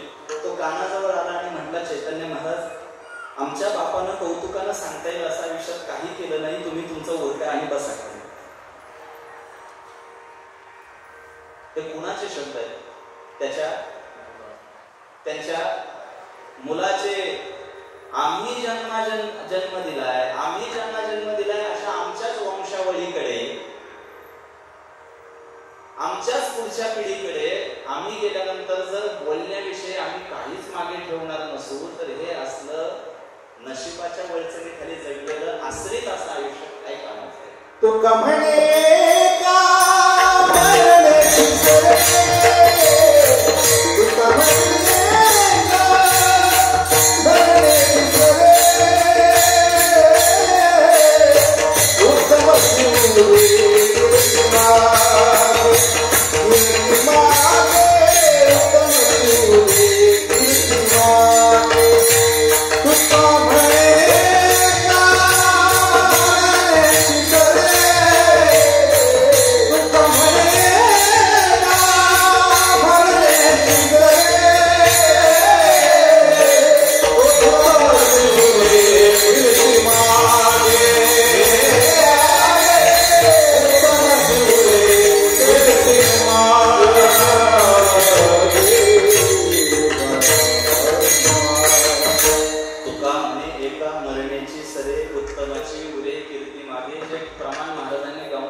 पुन्हा एका सामान्य पातळीवरचा दाखला मी तुम्हाला देतोय. ज्या काकांच्या पुण्यस्मरणानिमित्त आपण सगळेजण इथे एकत्र आलोय, त्या काकांच्या प्रतिमेला हात जोडण्यासाठी जेव्हा तुम्ही कीर्तनानंतर पुढे याल, ऐका, कीर्तन संपल्यानंतर जेव्हा तुम्ही सगळेजण त्यांना अभिवादन करण्यासाठी प्रतिमेजवळ याल, एक गोष्ट तुमच्या लक्षात येईल की ही व्यक्ती गतप्राण झाल्यानंतर त्या व्यक्तीच्या नावाच्या अलीकडे एक शब्द वाढलेला आहे, जो जिवंतपणे लावता येत नाही. कुठला शब्द आहे तो? कुठला? कैलासवासी, अजून स्वर्गवासी, अजून वैकुंठवासी. आता मला एका सामान्य पातळीवर मी विचारतोय प्रश्न, त्या प्रश्नाचं उत्तर द्या. तुम्ही कैलासवासी लिहिलं खरं, तुम्ही वैकुंठवासी लिहिताय खरं, तुम्ही स्वर्गवासी सुद्धा लिहाल, सगळं काही खरं आहे, पण एका गोष्टीचं उत्तर द्या. तुम्ही कैलासवासी लिहिलं खरं, पण बघितलंय कुणी कैलासात गेलाय की? तुम्ही स्वर्गवासी लिहिलं खरं, पण बघितलंय कुणी स्वर्गात गेलाय की? बरं, स्वर्गवासीच लिहिण्याचा आत्मविश्वास तुमचा बळावला कधीपासून? जसं स्वर्गवासी लिहिता तसं नरकवासी का लिहित नाही तुम्ही? ऐकायला थोडं विचित्र वाटेल, पण इतकं धाडस आहे का आपल्यामध्ये? बरं, एकंदरीत माणसाची सध्याची जर वाटचाल बघितली, माणसाची सध्याची जर वाटचाल बघितली तर त्याला स्वर्गामध्ये रिझर्वेशन मिळेल अशी वागणूक आहे का सध्या माणसाची? मग हा विश्वास तुम्हाला दिलाय कोणी? ठीक आहे, चालत आलाय, आम्ही ते लिहितोय, तो वडील जे जे करते त्या धर्म हे सगळं आम्हाला मान्य आहे, चालत आलंय, आम्ही ते फिरवतोय, पण जरा वस्तुनिष्ठ विचार करा, जरा त्याची समीक्षा करा. कैलासवासी लिहिताय खरं, पण कोणी तुम्हाला भरवसा दिलाय की तुमची जागा कैलासात फिक्स आहे? कैलासात कोण राहतं माहितीये का? कोण राहतं कैलासावर? कोण राहतं? भगवान महादेव म्हणा, फक्त महादेव म्हणू नका. चुलताय का तो आपला? देवाची नावं व्यवस्थित घ्या. लोक स्वतःच्या राजाचं नाव घेताना आदराने घेतात, पण देवाला म्हणतात महादेव. चुलताय का तुझा तो? थोडी पण शिस्त नकोय का आपल्याला? कोण राहतं कैलासावर? भगवान महादेव, भगवान शंकर राहतात. मग द्या मला एका प्रश्नाचं उत्तर. जिथे भगवान शंकर राहतात तिथे तुम्ही तुमच्या राहण्याची व्यवस्था करताय, एवढा आत्मविश्वास कुठून आला तुम्हाला? मी माझ्या मूळ विषयाचं स्पष्टीकरण देतो. जर कैलासात जाणार आहोत की वैकुंठात जाणार आहोत की स्वर्गात जाणार आहोत की नाही हे माहीतच होणार नसेल तर हा मेल्यानंतरचा उधारीचा कारभार काय कामाचा? तुम्हाला जे काही करायचंय, जे काही मिळवायचंय, जो कर्तृत्वाभिमान मिळवायचाय तो इथे असताना आणि जगद्गुरु तुकोबारायांनी लोक व्यवहारात असताना मानवी जीवनातच ते सगळं काही करून दाखवलं. मेल्यानंतरची भाबडी अपेक्षा धरली नाही आणि तो साफल्य मूर्तीचा उच्चार जगद्गुरु तुकोबारायांनी आजच्या अभंगाच्या पहिल्या चरणामध्ये यासाठी केला होता, यासाठी केला होता, यासाठी केला यासाठी केला होता, यासाठी केला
जेव्हा ती महत्वाकांक्षा योग्य दिशेने नेली आणि स्वतःला मुक्त करू शकले तेव्हा तुकोबारायांनी हा साफल्यपूर्तीचा विचार अभिनिवेशाने आणि अभिमानानं मांडला की याचसाठी केला होता काहीतरी असं करा. इकडे लक्ष द्या. काहीतरी असं करा की तुम्हाला म्हणता यावं की याचसाठी केला. काहीतरी मी म्हणत नाही की सगळ्या चांगल्याच गोष्टी आयुष्यात घडतील, दोन्ही बाजू मला स्वीकाराव्या लागतील, पण किमान निष्क्रिय राहण्यापेक्षा काहीतरी करा. निष्क्रिय राहू नका. चुका होतील, चुका होऊ द्या, पण काहीतरी केलं पाहिजे. निष्क्रिय राहणं म्हणजे साधुत्व नाही, निष्क्रिय राहणं म्हणजे योगी होणं नाही, निष्क्रिय राहणं म्हणजे संन्यासी होणं नाही. मी सबळ पुराव्याशिवाय बोलणार नाही. माझ्याकडे माऊली ज्ञानोबारायांच्या ज्ञानेश्वरीतला पुरावा आहे. माऊली ज्ञानेश्वर महाराजांची ज्ञानेश्वरीतली ओवी सांगतो. परी सपास व्यसाची मूर्ती लाभोनी देहाची खंती करीती कर्माची ते गावण देगा. देहाची सुंदर मूर्ती प्रारब्ध वशानं लाभून सुद्धा मनुष्य जन्म मिळून सुद्धा जो कर्माचा कंटाळा करतो तो गाढव आहे असं माऊली ज्ञानोबाराय म्हणतात. त्याच्यामुळे निष्क्रिय राहण्याला तुम्ही संन्यासत्व म्हणू नका. तुम्ही सक्रिय राहा. चुका होतील, चुका होऊ द्या, पण काहीतरी करा जेणेकरून म्हणता येईल यासाठी केला होता आकाश. अख्ख्या गावाचं वाटोळं केलं एकाने आणि मरताना म्हणला यासाठी केला होता. काहीतरी करा. मला जेव्हा प्रवासात वेळ मिळेल तेव्हा मला संपादकीय लेख वगैरे अग्रलेख वाचायची सवय. आणि काही दिवसापूर्वी एक गमतीशीर लेख माझ्या वाचनात आला की गावातल्या अत्यंत निष्क्रिय माणसानं समाजाला छळलं, गावाला छळलं, घरातल्या माणसांना छळलं, कुणालाच कधी मदत केली नाही. मदत करायचं सोडा, अख्ख्या गावाला वाटत होतं की हा कधी जातोय आणि आम्ही दिवाळी साजरी करतोय. आयुष्यभर लोकांना त्रास दिला आणि एक दिवशी त्याची शेवटची घटका मोजायची वेळ आली. शेवटचे श्वास तो मोजत होता आणि अंथरुणावर खिळून पडला होता. आजारानं दुर्धर आजारानं जर्जर झाला होता आणि गावकरी त्याच्या आजूबाजूला गोळा झाले. काळजी म्हणून नाही, हा गेला की फटाक्यांची माळ पेटवायची. अशी काही माणसं आहेत समाजामध्ये. थोडं तुमची माफी मागून बोलू का, समाजातली काही माणसं अशी आहेत की ती वेळेवर जात आहेत म्हणून तरी हे जग व्यवस्थित चाललं. ज्यांचं मराठी चांगलं आहे त्यांना कळलं, बाकीच्यांनी जेवल्याशिवाय जाऊ नका. सगळं गाव त्याच्या आजूबाजूला जमलं आणि तिकडे एक बारीक पोरग अशी माचीची काडी घेऊन तयारच होतं की इकडे ह्याचा श्वास थांबला की इकडे फटाक्यांची माळ. आणि मग याच्या लक्षात आलं की अख्खं गाव आपल्या मृत्यूमुळे आनंदी होणार आहे. मग याने मूळ स्वभाव दाखवण्याचं ठरवलं आणि मरताना याने गावकऱ्यांना सांगितलं, काय मी आयुष्यभर तुम्हाला त्रास दिला, तुम्हाला खूप छळलं, कुठल्याही प्रकारच्या सत्कार्यामध्ये मी विघ्न आणण्याचा जो आयुष्यभर प्रयत्न केला त्याचा मला आज पश्चाताप होतोय. आज माझ्या जायच्या क्षणी तुम्ही इतके सगळे माझ्याजवळ एकत्र आलेले आहात म्हणून मी तुम्हाला गावकऱ्यांना एक विनंती करतो की मला माझ्या आयुष्यभर केलेल्या चुकांची शिक्षा तुम्ही द्यावी. गावकरी म्हणजे आम्ही तर तयारच आहोत, तुम्ही फक्त सांगा कशी शिक्षा द्यायची. इतकं मोठ्या प्रमाणात छळल्यावर दुसरं काय करतात. मग याने सांगितलं की माझा मृत्यू झाला, माझी अंत्ययात्रा 4 खांद्यांवर नेऊन नका. 2 घोडे बोलवा, 2 अश्व बोलवा आणि त्या 2 घोड्यांना माझी अंत्ययात्रा बांधा. आणि कुठल्याही प्रकारच्या लाकडावर, कुठल्याही प्रकारच्या तिरडीवर माझी शवयात्रा काढू नका. त्या घोड्यांच्या पायाला माझा मृतदेह बांधा आणि पूर्ण गावभर मला मेल्यानंतर सुद्धा तुम्ही फिरवा आणि त्या प्रकारची मला शिक्षा द्या. आता गावकऱ्यांना वाटलं की याची शेवटची इच्छा आपण कशी टाळावी. त्याचा श्वास थांबला, त्याचा मृत्यू झाला आणि ठरल्याप्रमाणे गावकऱ्यांनी त्याचा मृतदेह घोड्याला बांधला आणि पूर्ण गावाच्या बाहेर फिरवण्यासाठी त्याला बाहेर नेला. आणि जसा घोड्याला बांधून मृतदेह गावाच्या बाहेर नेला आणि जशी फटाक्यांची माळ इकडे वाजत होती, गावकरी आनंदाने त्या घोड्यांच्या मागे पळत होते. समोरून पोलिसांची गाडी आली, अख्खं गाव जेलात, अख्खं गाव एवढा तुरुंगात. आणि मग जेव्हा सगळं गाव मेल्यानंतर सुद्धा त्यांनी स्वर्गातून बघितलं की तुरुंगात गेलाय त्या दिवशी तोही म्हणाला की यासाठी केला. त्याच्यामुळे माझ्या बोलण्यातून सहज मिळून निर्मिती झाली तरी मी तुमचं रंजन करण्यासाठी इथे उभा नाही. माझा मुद्दा इतकाच आहे की फक्त निष्क्रिय राहू नका. काही गोष्टी आमच्या जीवनामध्ये आम्हाला अशा सकारात्मकतेनं पुढे नेता आल्या पाहिजे की स्वतःची पाठ फुटून आम्हाला म्हणता आलं पाहिजे की यासाठी केला होता. महाराष्ट्रातल्या रत्नागिरी जिल्ह्यामध्ये कुटुंबामध्ये एक पोरग जन्माला आलं. जन्मतः स्वातंत्र्य चळवळीचं फूल त्याच्या डोक्यामध्ये कोणीतरी भरलं आणि लहानपणापासून किशोरावस्थेपासूनच स्वातंत्र्य देशाला मिळवून देण्याच्या संबंधानं चळवळीमध्ये सक्रिय ते पोरग झालं. दिवसेंदिवस त्या महत्वाकांक्षेला ते पोरग खतपाणी घालत बसलं. अत्यंत कमी वयामध्ये त्या पोराला तुरुंगवास भोगावा लागला. भारतीयांच्या मनामध्ये ब्रिटिश सरकार विरोधात असंतोष निर्माण केल्याचा ठपका वारंवार त्या पोरावर ठेवण्यात आला. त्याला तुरुंगात धाडलं गेलं आणि सातत्यानं तुरुंगवास भोगून सुद्धा, सातत्यानं अपयश येऊन सुद्धा स्वातंत्र्य चळवळ इतक्या उंचीला नेली की ज्या ब्रिटिश सरकार विरोधात बंड पुकारलं होतं त्याच ब्रिटिश सरकारनं त्या पोराला एक दिवशी लोकमान्य ही पदवी बहाल केली. त्या दिवशी लोकमान्य टिळक सुद्धा म्हणाले की यासाठी केला होता. मी फार लांबचं तुम्हाला सांगणार नाही. ज्या वारकरी संप्रदायाचं प्रतिनिधित्व करण्यासाठी आज मी ते उभा आहे. या वारकरी संप्रदायाच्या इतिहासामध्ये एक सुवर्ण अक्षरात कोरून ठेवता येईल असं एक सुवर्णपान होऊन गेलं. 100 वर्षापूर्वी स्वानंद सुखनिवासी सद्गुरू जोग महाराजांनी आळंदीमध्ये वारकरी शिक्षण संस्था उभी केली. किती वर्षापूर्वी? 100 वर्षापूर्वी. या आजही शिक्षण संस्था डोलाना आळंदीमध्ये दिमाखात उभी. वारकरी संप्रदायाचं शास्त्रोक्त शिक्षण देणारी वारकरी संप्रदायातील एकमेव अधिकृत वारकरी शिक्षण संस्था म्हणजे स्वानंद सुखनिवासी सद्गुरू जोग महाराजांची शिक्षण संस्था, जी आळंदीमध्ये आज चाकण रस्त्याला दिमाखात उभी आहे. अलीकडच्या काळामध्ये तुम्ही बातम्यांना जे ऐकता, ह्या संस्थेमध्ये हे घडलं, त्या संस्थेमध्ये ते घडलं, या कुठल्याही प्रकारच्या अधिकृत वारकरी शिक्षण संस्था नाहीयेत. ही सगळी पोटं भरायला आलेली आणि चरितार्थ साधायला आलेली किडावळ आहे. मी स्पष्ट बोलतोय, तुमचं अज्ञान कमी पडतंय, तुमचं ज्ञान कमी पडतंय. मी विषय संस्थेचा यासाठी काढला आहे. 1917 साली म्हणजे आजपासून तब्बल 100 वर्षांच्याही पेक्षा जास्त काळापूर्वी सद्गुरू जोग महाराजांनी आळंदीमध्ये वारकरी शिक्षण संस्था स्थापन केली. शास्त्रोक्त पद्धतीनं वारकरी वाङ्मयाचं शिक्षण तिथं दिलं जातं आणि आमच्यासारखे नवयुवक 4 वर्षांचा शास्त्रोक्त अभ्यासक्रम पूर्ण करून जेव्हा तिथून बाहेर पडून समाजाच्या कानाकोपऱ्यामध्ये वारकरी संत साहित्याचा विचार जेव्हा पोहोचवताना आजही सद्गुरू जोग महाराज स्वर्गातून पाहत असतील तेव्हा या सगळ्या गजराकडे पाहून तेही म्हणत असतील की याचसाठी केला होता.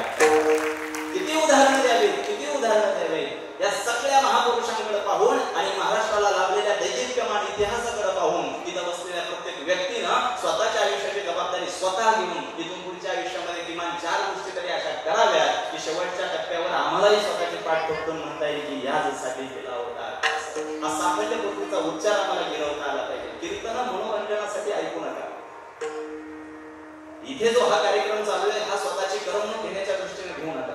हा रंजनात्मक कार्यक्रम नाहीये. हे कुठल्या सांस्कृतिक कार्यक्रमाचं सादरीकरण नाहीये. हे व्यासांचं व्यासपीठ आहे आणि या व्यासपीठावरून संत साहित्याचा जनकल्याणाचा विचार दिला जातो. जेव्हा एक वक्ता गांभीर्याने तो विचार देतो तेव्हा श्रोत्याचंही कर्तव्य आहे की तो विचार आपल्या अंतःकरणाशी बांधून घरी जातो.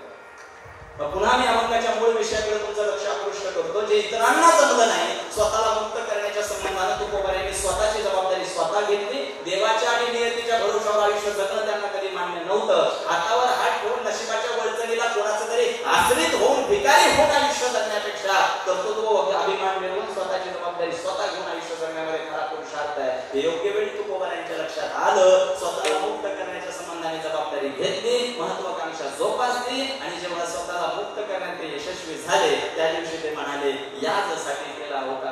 असं शेवट झाली सुपूर्ण व्हावं. तुम्हाला स्वतःला मुक्त करता आलं पाहिजे.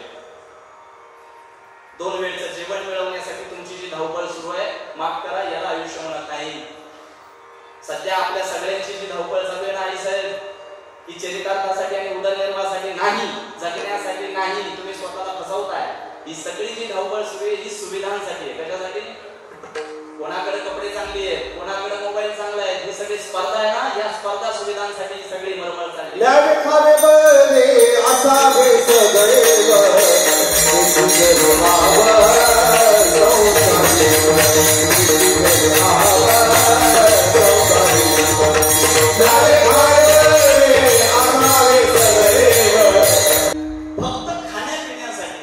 खाण्यापिण्यासाठी आणि चरितार्थासाठी आमची ही धावपळ आहे असं जर कोणाला वाटत असेल तर थांबा, थोडं दुरुस्त करावं लागेल स्वतःला. कसं दुरुस्त करावं लागेल?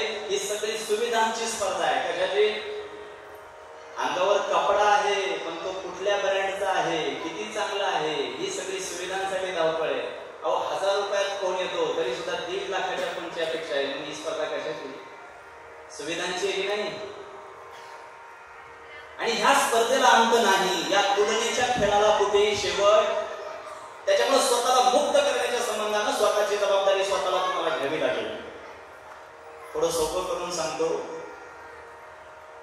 इथं बसलेला कुठलाही माणूस जेव्हा प्रश्न विचारेल की चैतन्य महाराज तुम्ही म्हणताय स्वतःला मुक्त करा, स्वतःला मुक्त करा, मला सांगा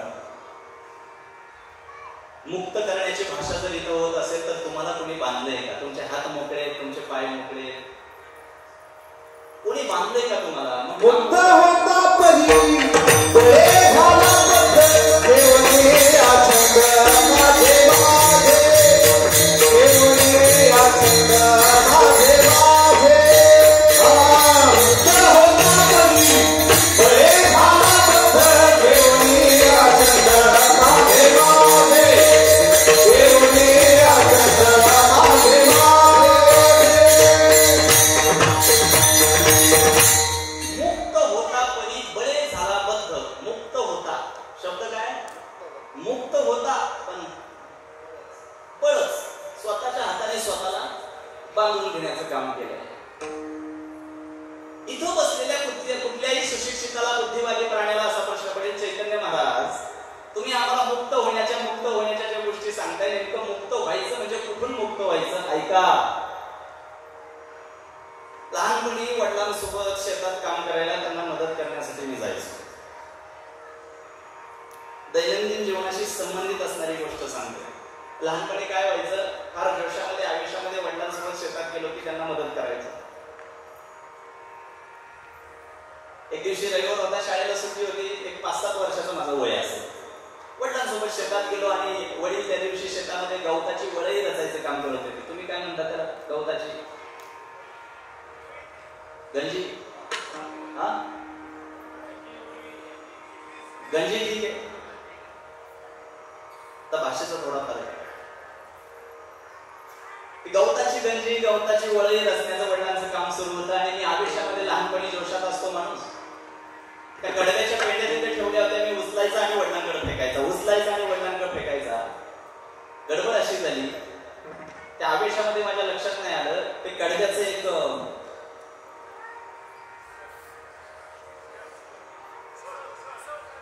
कुसळ, हे असं जरा युती धर्म पाळा ना तुम्ही.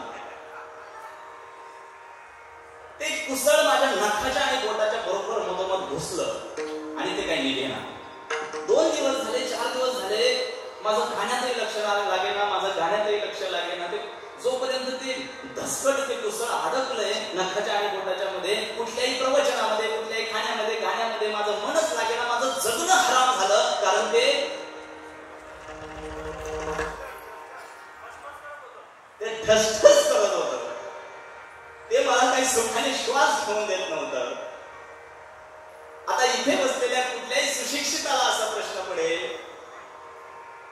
की तुम्ही आम्हाला ही जी बोटात नखात अडकलेल्या त्या धसकटाची, त्या शिळकाची जी गोष्ट सांगताय, त्या शिरडाची जी गोष्ट सांगताय, ती इथे कशी लागू होते? आमच्याच कुटुंबात, एकाच परिवारात राहणाऱ्या, मांडीला मांडी लावून जेवणाऱ्या आमच्याच परिवारातल्या सदस्यांप्रती असणारी कमालीची ईर्ष्या, कमालीची घृणा आणि परस्परांप्रती असणारा कमालीचा मत्सर जोपर्यंत इथे गुंतलेला आम्ही उपसून फेकत नाही, तोपर्यंत आम्हाला मुक्तपणे आयुष्य जगता येणार नाही. जोपर्यंत बोट्यात अडकलेलं ते धसकट ठसठस करत राहील, तोपर्यंत तुम्हाला मुक्त श्वास घेता येणार नाही. हे जसं तुम्हाला या ठिकाणी लागू होतं, तसं आयुष्य जगत असताना सगळं काही आहे. भौतिक सुविधा आहे, आर्थिक सुविधा आहे, सगळं काही. अंगावर चांगली कपडे आहे, पायात चांगली पादत्राणं आहेत, सगळं भौतिक सुविधेनं परिपूर्ण आमचं आयुष्य आहे. आज मानवी जीवनाच्या संबंधानं कुठलीही गोष्ट अशी नाही की जी आमच्या आयुष्यामध्ये आम्हाला मिळवता आली नाही. सगळं काही व्यवस्थित आहे. पण सगळं काही व्यवस्थित असताना सुद्धा रात्री झोपताना जर झोपेच्या गोळ्या घ्याव्या लागत असतील तर आतमध्ये कुठल्या तरी एका गोष्टीची काय आहे? सल आहे, सल. काय ती सल आम्हाला थांबवावी लागेल, ती सल आम्हाला संपवावी लागेल. आणि जगद्गुरु तुकोबारायांनी जर सगळ्यात पहिलं महत्वाचं कार्य केलं असेल तर स्वतःला मुक्त करण्याच्या संबंधानं पावलं उचलली, स्वतःची जबाबदारी स्वतः घेतली. आपल्या प्रत्येकाच्या घरामध्ये आपल्याला प्रत्येकाला स्वच्छता लागते. काय म्हणतोय मी? महिला वर्ग, दिवाळी आली, नवरात्र आलं की घरात साफसफाई सुरू होते, जळमट्या काढायला लागतात, काजळ्या काढायला लागतात ना तुम्ही. मग आपल्या घरात प्रत्येकाला स्वच्छता स्वच्छता पाहिजे, मान्य आहे मला, घर स्वच्छच पाहिजे. पण माझा प्रश्न असा आहे, आपलं घर प्रत्येकाला स्वच्छ पाहिजे, घरात कचरा नकोय, पण इथल्या कचऱ्याचं काय? इथल्या कचऱ्याचं काय? आता कीर्तनात बसले तोपर्यंत तुमच्या चेहऱ्यावर सात्विकता ओसंडून आता मला पाहायला मिळते. फार सात्विक मनानं कीर्तन ऐकताय तुम्ही. तुमच्या चेहऱ्याकडे पाहून असं वाटतंय जगातली सगळी सभ्य माणसं इथेच आलेत की काय. पण हे सगळं फक्त कीर्तन सुरू असेपर्यंत. तर काय पुढे पाठ मागे, हे बघा हे पाठ आहे. आम्हाला आमची नंतर भविष्याकडे आकृष्ट करता आली पाहिजे. घरात कचरा नकोय, इथल्या कचऱ्याचं काय? आमच्या सोबतच उठणाऱ्या बसणाऱ्या, आमच्या नित्य दैनंदिन जीवनामध्ये अवतीभोवती परिवारातच एकत्र राहणाऱ्या व्यक्तींप्रती सुद्धा कमालीची ईर्ष्या आम्ही जर इथे दाबून ठेवत असू, आपल्याच परिवारातल्या लोकांपर्यंत जर कमालीचा मत्सर आम्ही इथे दाबून ठेवत असू, तर जोपर्यंत ते मत्सराची सल आम्हाला काढून फेकता येत नाही तोपर्यंत मुक्तपणे आयुष्य आम्हाला जगता येणार नाही. जगद्गुरु तुकोबारायांनी या षडरिपूर्ण षडविकारांना स्वतःची जबाबदारी स्वतः घेऊन संपवलं आणि त्या दिवशी कर्तृत्वाभिमानाने त्यांनी एक गोष्ट गिरवली की याचसाठी केला होता अट्टहास, शेवटचा दिस बोलवला.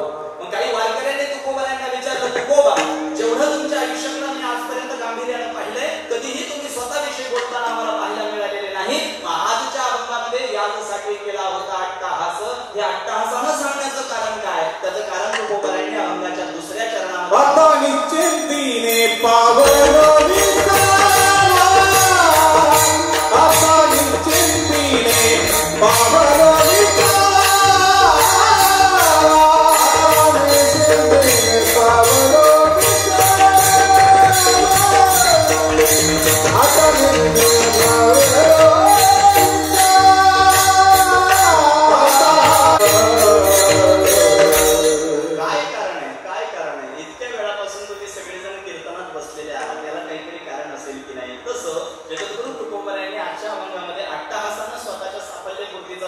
केलेला आहे. याचं काय कारण? तुकोबाराय म्हणतात कारण आहे आता निश्चिंतीने पावलो विसावा. जीवाला विसावा, जीवाला विश्रांती मिळवून देणं फार गरजेचं आहे, जे की कठीण सुद्धा आहे.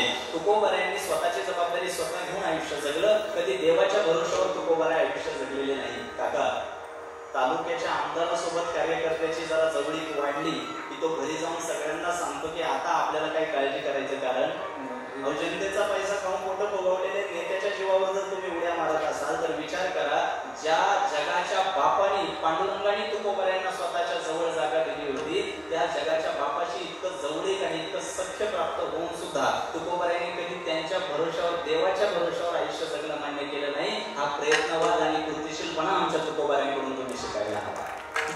तुकोबाराय कधीही चमत्कारवादाची आणि दैववादाची भाषा बोलताना उभ्या आयुष्यात दिसलेले नाही. स्वतःची जबाबदारी स्वतः घ्या. कुणाचं तरी आश्रित होऊन उधारीवरचं आयुष्य जगू नका.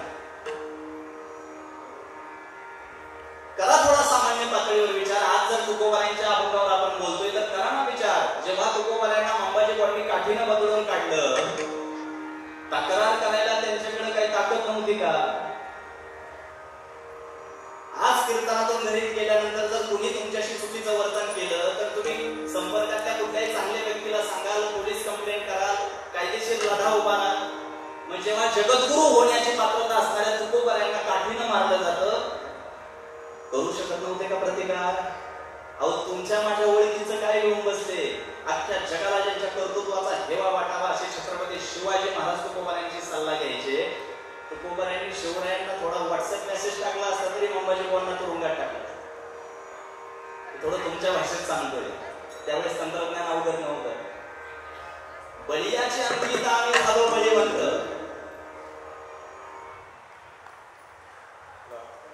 पट्टे घालू आम्ही विष्णुदास जगी. किती प्रमाणात लाखाळीला संसार, तीही त्रिभुवनी आम्ही वैभवाची धनी. किती किती सांगू, मला वेळेची मर्यादा आहे. इतके श्रीमंत, इतके सशक्त आणि इतके बळीवंत असणारे जगद्गुरु तुकोबाराय कधीही कोणाच्या एका भरोशावर आयुष्य जगलेले नाही. तुमचं माझं सोडा, देवाच्या भरोशावर कधी आयुष्य जगणं त्यांना मान्य नव्हतं. स्वतःची जबाबदारी स्वतः घेऊन स्वतःला मुक्त करण्याच्या संबंधाला महत्वाकांक्षा त्यांनी जोपासली आणि ज्या वेळेस त्याच्यामध्ये यश मिळालं, तुकोबाराय अभंगाच्या दुसऱ्या चरणात म्हणतात की आता निश्चिंतीने पावलो विसावा. आता निश्चिंतीने पावलो विसावा. कुंतली या धावा कृष्णाची. प्रत्येकाच्या विसाव्याची व्याख्या वेगळी आहे. मावशी इथे कीर्तनाला जेवढी लोक बसलेत ना, सगळे प्रामाणिकपणे कीर्तन ऐकण्यासाठी बसलेले नाही आहेत. काही जण नाईलाजानेही बसलेले आहेत. बऱ्याच जणांची नजर घड्याळाकडे असेल. हा, आता कोणी कर्तव्य परिवाराचा नातेवाईक असेल म्हणून आलाय, कोणी वारकरी संप्रदायाची आवड आहे म्हणून आलाय, कोणी चैतन्य महाराजांचं कीर्तन आहे म्हणून आलाय, कोणी घरी काही काम नाही म्हणून आला असेल.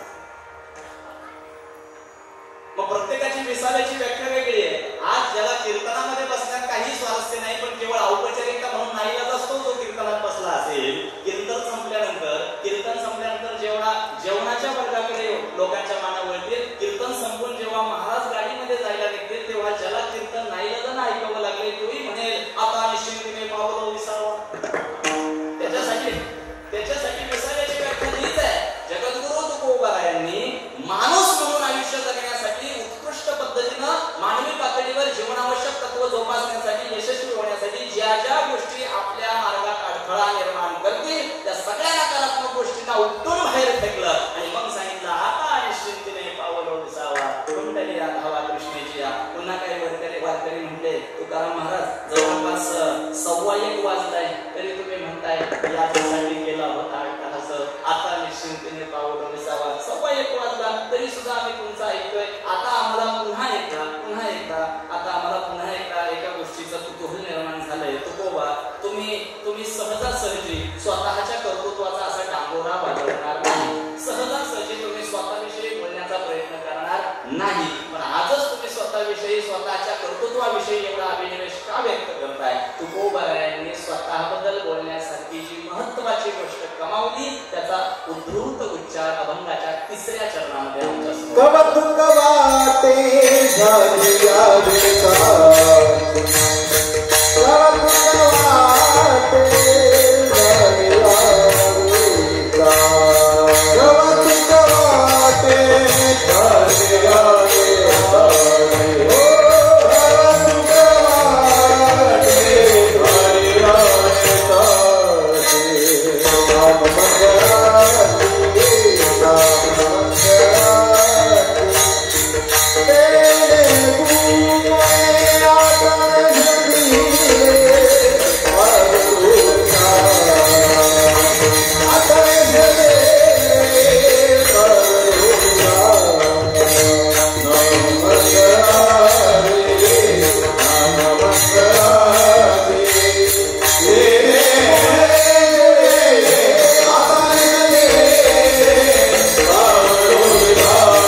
तुमची उणीव आम्हाला सहन होणार नाही. अरे पण जिवंत असताना ही कधीतरी वाक्पुष्प त्यांच्या जवळ व्यक्त करा. जेवढी शाब्दिक शृंगाराने नटलेली वाक्य तुम्ही मेल्यानंतर लिहिताना, अरे त्यातलं एक वाक्य जिवंत असताना त्या बिचाऱ्याला ऐकवलं तर आणखी 4 दिवस उमेदीने आयुष्य जगण्याची इच्छा त्याची दुणावली असते. हा खरा प्रेमाच्या व्यक्तीचा विषय असतो. लोकांना कौतुक वाटणार नाही, स्वतःला स्वतःचं कौतुक वाटेल असं आयुष्य जगा. आणि तुकोबाराय म्हणतात, आज माझं मला कौतुक वाटतंय, जगाचं मला माहिती नाही. कौतुक वाटे झालेल्या वेचाचे, जे काही मी वेचलंय त्याचं मला आज कौतुक वाटतंय. काही महिन्यांपूर्वी तुकोबारायांचा वैकुंठ गमन सोहळा मोठ्या उत्साहामध्ये देहूमध्ये पार पडला. मार्च महिन्यामध्ये बीजोत्सव साजरा झाला आणि संबंध भारतवर्षातून महाराष्ट्राच्या बाहेरूनही लाखोंच्या संख्येनं लोक तुकोबारायांच्या वैकुंठ गमन सोहळ्याला देहूला दरवर्षी येतात. याही वर्षी आली. माझं गाव हे देहूच्या पंचक्रोशीत येत असल्या कारणानं दरवर्षी आम्ही नित्य नियमाने तिथे हजर असतो. याही वर्षी बीजोत्सवाला जेव्हा सकाळी सकाळी लवकर मी आटोपून देहूमध्ये पोहोचलो, कर्मधर्म संयोगाने यावर्षी थोडंसं उपमुख्यमंत्री वगैरे लवकर आल्या कारणानं प्रोटोकॉलमुळे स्थानिक प्रशासनावर ताण आल्यामुळे काही रस्ते बदलले होते, रस्ते वळवले होते, म्हणून मला देहूमध्ये वेळेवर पोहोचता नाही आलं. आणि उशीर झाल्यामुळे मला देहूमध्ये बीजोत्सव साजरा करण्यासाठी मंदिरात प्रवेश करताना थोड्याशा बाधा यायला लागल्या, अडचण यायला लागली आणि गर्दी कमी व्हावी म्हणून मी थोडासा 4 पावलं मागे आलो आणि रस्त्याच्या कडेला एक मोठा दगड होता. त्या दगडावर उभं राहून मी त्या गर्दीकडे पाहायला लागलो. मुंगीला सुद्धा शिरायला जागा नसेल एवढ्या लाखो लोकांची मांदियाळी देहूमध्ये तुकोबारायांचा बीजोत्सव वैकुंठ गमन सोहळा पाहायला तिथे आली होती. त्या सगळ्या गर्दीकडे पाहून मला काही मोजके प्रश्न पडले आणि मी ते प्रश्न माझ्या तुकोबारायांना विचारले. मी महाराजांशी बोलतो, मी त्यांचा लाडका आहे आणि मला पडलेले प्रश्न मी फक्त संतांना विचारत असतो, संबंधानं माझ्या फक्त जगद्गुरु तुकोबारायांना विचारत असतो. आणि मी विचारलं त्या क्षणी तुकोबारायांना की महाराज, ही सगळी लाखोंची जी गर्दी आज देहूमध्ये जमलेली पाहायला मिळते ना, ही सगळी गर्दी त्या दिवशी कुठे होती जेव्हा आपला अभंग गाथा बरोबर सांगितलं. ही गर्दी त्या दिवशी होती कुठं, ज्या दिवशी आपल्याला गावातून निघून जाण्याचा आदेश पारित करण्यात आला. महाराज, ही गर्दी तेव्हा कुठे होती जेव्हा तुमचा मुलगा आणि बायको अण्णांना करत डोळ्यासमोर गतप्राण झाली. त्या दिवशी तुकोबारायांनी माझ्या कानात सांगितलं, चैतन्या, या जगाचा स्वभाव असा आहे, इथे संघर्ष एकट्याला करावा लागतो, हे जग सोहळा साजरा करायला येतो. इथे संघर्ष फक्त एकट्यालाच करावा लागतो, जग फक्त सोहळा साजरा करायला येतं. त्याच्यामुळे जगद्गुरु तुकोबारायांनी या अशा समाजाकडून, अशा जड समाजाकडून कधीही स्वतःच्या कौतुकाची अपेक्षा केली नाही. ते त्यांच्या मूळ स्वभावामध्ये कधीही आपल्याला पाहायला मिळत नाही. फक्त स्वतःला स्वतःचं कौतुक वाटेल अशा पद्धतीचं आयुष्य तुकोबारायांनी जगण्याचा प्रामाणिक प्रयत्न केला आणि केवळ प्रयत्नावर थांबले नाही तर त्याच्यामध्ये यशस्वी होऊन दाखवलं. आणि म्हणून 3ऱ्या चरणात कौतुक वाटे झाली या वेचाचे, नाम मंगळाचे गुणे गुणे. कीर्तनात बसलेल्या आणि माझ्या मुखातून निघालेल्या प्रत्येक शब्दाला तळहाताच्या फोडाप्रमाणे झेलणारे तुम्ही श्रोते मला खऱ्या अर्थानं पांडुरंग स्वरूप आहात. आणि म्हणून पोटतिडकीनं सांगतो की आजचं पूर्ण कीर्तन लक्षात राहील असं मला अभिप्रेत नाही, पण इथून पुढच्या आयुष्यामध्ये मानवी पातळीवर, मानवी जीवनाच्या संबंधानं संत साहित्यातल्या तत्व सिद्धांतांच्या जोरावर इतक्या प्रयत्नवादाच्या स्वतःच्या जबाबदारीवर आयुष्य समृद्धपणे जगायचं की स्वतःला कौतुक वाटेल आणि मग शेवटच्या क्षणी म्हणता येईल की याचसाठी केला होता का, असं इतकं परिपूर्ण आयुष्य जगावं. शेवटच्या चरणावर बोलण्यापूर्वी एकदा कीर्तन नियमानुसार आपण पांडुरंगाचं भजन करून घेऊया. अजूनही कोणाच्या पायात शेवटी पादत्राणं असतील तर ती काढून ठेवायची. आपण कीर्तनात आहोत याचं भान ठेवायचंय आणि जिथे आहात तिथे ताठ बसायचे, सरळ बसायचे आणि माझ्यासोबत भजन करण्यासाठी आपले दोन्ही हात वर करायचे. शाबास. ज्यांना 2 असते त्यांनी 2 करा. हाताला टाळी वाजवली आणि डोळे झाकून फक्त आणि फक्त पांडुरंगाकडे पाहिलं ना. आज तर डोळे झाकायची गरज नाही, माझ्या पाठीशीच पांडुरंग आहे, मागे पुढे उभा.